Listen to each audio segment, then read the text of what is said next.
अरुण और फिर से स्वागत है आपका इस वीडियो सीरीज में जिसमें हम एनसीईआरटी क्लास 11th का चैप्टर 2 डिस्कस कर रहे हैं और उसकी एक्सरसाइज 2.2 का क्वेश्चन नंबर 6 यहाँ पे स्टार्ट करते हैं। तो क्वेश्चन 6 में आपको पूछा है determine the domain and range of a relation R defined by R is equal to x comma x plus 5, जहाँ पे एक्स आपका 0 1 2 3 4 5 है। तो ये वैल्यू आपकी एक्स ले सकता है। ठीक है, तो करना क्या है, डोमेन और रेंज निकालनी है।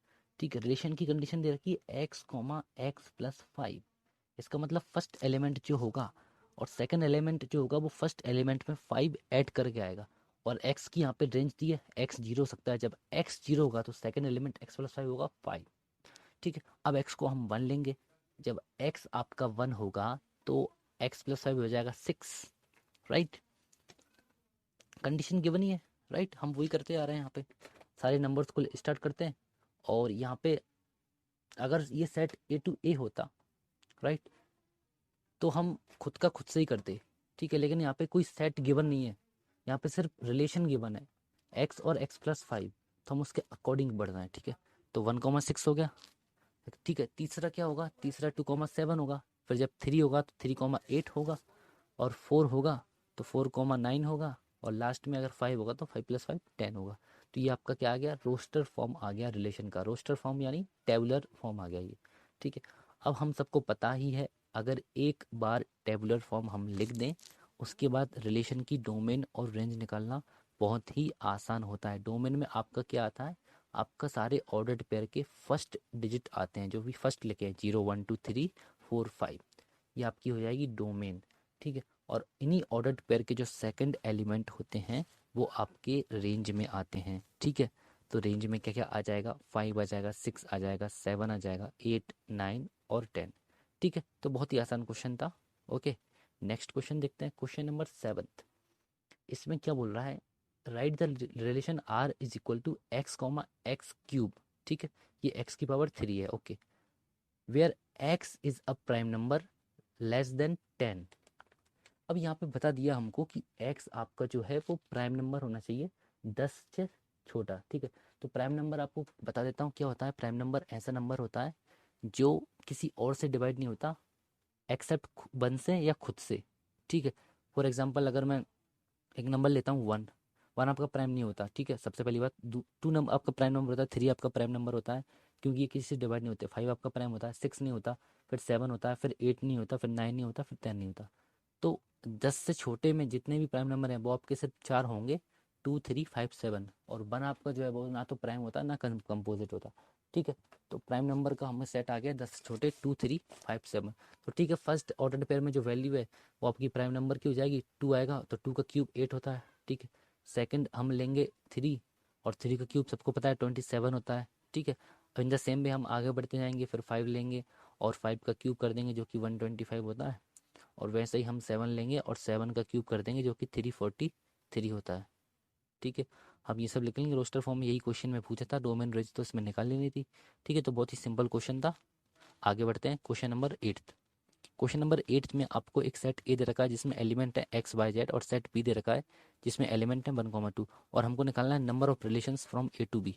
ठीक है, तो हमने पढ़ा एक डायरेक्ट फार्मूला होता है, अगर हमारे सपोज ए सेट में एम एलिमेंट है और बी सेट में एन एलिमेंट है तो नंबर ऑफ रिलेशंस जो बनते हैं ए से बी, ठीक है, वो कितने बनते हैं, 2 की पावर m इंटू एन। ये हमारा डायरेक्ट फार्मूला था। ठीक है, अगर आपको ये फार्मूला समझ नहीं आया कि ये कैसे हुआ है तो मैंने इंट्रो वीडियो, जब रिलेशन की इंट्रोडक्शन वाली वीडियो डाली थी उसे आप देख लेना, आपको क्लियर हो जाएगा कि ये फार्मूला कैसे आया, 2 की पावर m इंटू एन क्यों लिखते हैं और ये कहाँ से आया, पूरा ड्राइव किया हुआ है। ओके, तो अब देखते हैं अपन। ठीक है, वो वीडियो मैंने आई बटन पे डाल दी, आई बटन पे क्लिक करके आप देख सकते हो। ठीक है, तो अब देखिए सेट ए में यहाँ पे 3 एलिमेंट हैं और सेट बी में 2 एलिमेंट है, तो यहाँ पे 2 की पावर m की वैल्यू 3 और n की वैल्यू 2, तो 2 की पावर 6 आपका हो जाएगा आंसर जो कि होता है 64। राइट, क्वेश्चन नंबर 9 देखते हैं, ये लास्ट क्वेश्चन है आपकी इस एक्सरसाइज का। ओके, तो क्वेश्चन नंबर 9 में क्या दे रखा है, रिलेशन आर दे रखी है जेड, जेड पर, जेड आपको होता है इंटीजर।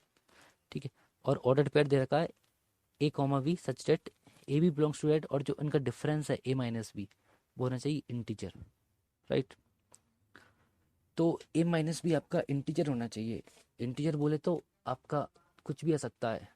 जब आप पहला नंबर जैसे 3 ले लो, दूसरा अगर आप 1 ले लो, इनका अगर डिफरेंस करते हो आप तो आपका आ रहा है 2। 2 आपका इंटीजर है, ठीक है, तो ये हम ऑर्डर पेयर ले सकते हैं, राइट।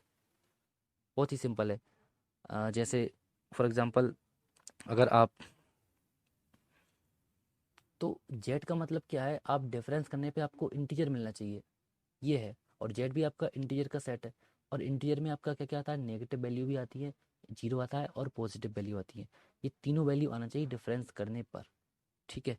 तो यार यहाँ से बिल्कुल क्लियर हो रहा है कि अगर हम कोई भी दो नंबर लेते हैं, ठीक है, और उनका डिफरेंस करते हैं तो हमेशा हमको इंटीरियर ही मिलेगा, ठीक है।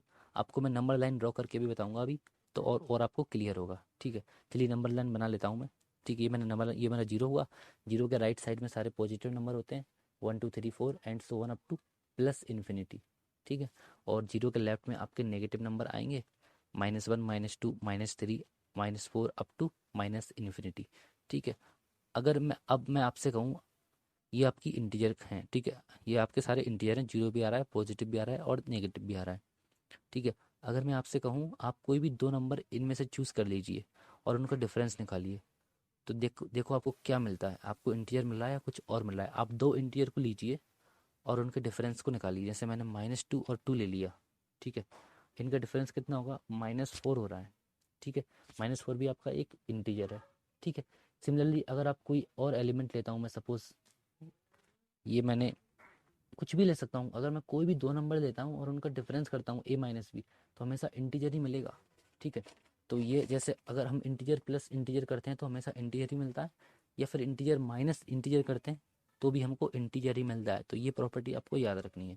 तो इससे हमको ये समझ आया कि आप कुछ भी ले लो, मैंने -4 और -3 ले लिया, उनका डिफरेंस भी इंटीजर होगा। -4 जीरो ले लूँ तो भी इंटीजर होगा, ये मैं रैंडमली ले रहा हूँ, कुछ भी 0 1 ले लिया तो भी इंटीरियर डिफरेंस आ रहा है, 1 0 -2 -5। कुछ भी आप कोई भी दो नंबर उठा लो नंबर लाइन से, ऐसी हजारों नहीं लाखों पॉसिबिलिटी है हमारे पास। मतलब आपका ये इनफाइनाइट सेट हो गया रिलेशन आर, इसमें बहुत सारे एलिमेंट आ सकते हैं, सारी वैल्यूज नंबर लाइन की इसमें आ सकती हैं, ठीक है। तो ये आपका इनफाइनाइट सेट है।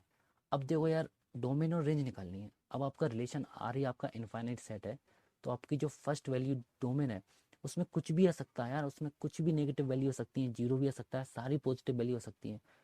तो आपका ये जो डोमेन है ना वो पूरा सेट हो जाएगा। जेड जेड मतलब इंटीजर का सेट, इंटीजर का सेट मतलब नेगेटिव भी, जीरो भी और पॉजिटिव भी, ठीक है। अब रेंज की बात करूँ तो रेंज होती है राइट साइड वाली वैल्यू। यहाँ पे भी यार कुछ भी आ सकता है, आपको जीरो आ सकता है, नेगेटिव आ सकता है, पॉजिटिव आ सकता है, ठीक है। तो आपकी रेंज भी कैसी हो जाएगी, होल सेट जेड हो जाएगी, ठीक है। जेड इंटीजर, ये भी आपकी जेड हो जाएगी, ठीक है। तो आई होप आपको ये क्वेश्चन समझ आया होगा, और इस तरह हम हमारी एक्सरसाइज 2.2 भी कंप्लीट होती है। तो सारे क्वेश्चन लगभग आसान ही थे, आपको बस रिलेशन की डेफिनेशन आनी चाहिए, और रिलेशन की डोमेन और रेंज और रोस्टर फॉर्म से सेट बिल्डर फॉर्म में कैसे कन्वर्जन करते हैं और किस तरह ऑर्डर पेयर का सिलेक्शन करते हैं, वो सब आना चाहिए, ठीक है। तो नेक्स्ट वीडियो में हम एक नया टॉपिक शुरू करेंगे। Okay, thank you for watching this video, bye.